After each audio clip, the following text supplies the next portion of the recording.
দীর্ঘ 15.5 বছর যেই জগদ্দল পাথর আমাদের উপরে চেপেছিল, আমরা জানি যে তারা এই দেশের বিভিন্ন অঙ্গনকে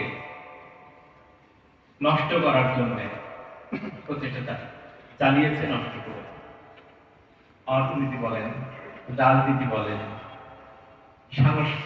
সংস্কৃতি বলেন, তারপরে আদর্শিক জায়গা বলেন, কেন কোনো জায়গা নেই যে জায়গাগুলোতে তারা নষ্ট করার চেষ্টা করে নাই।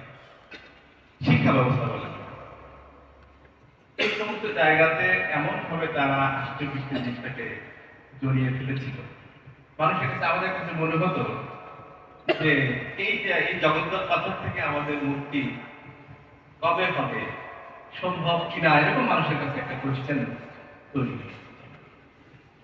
কিন্তু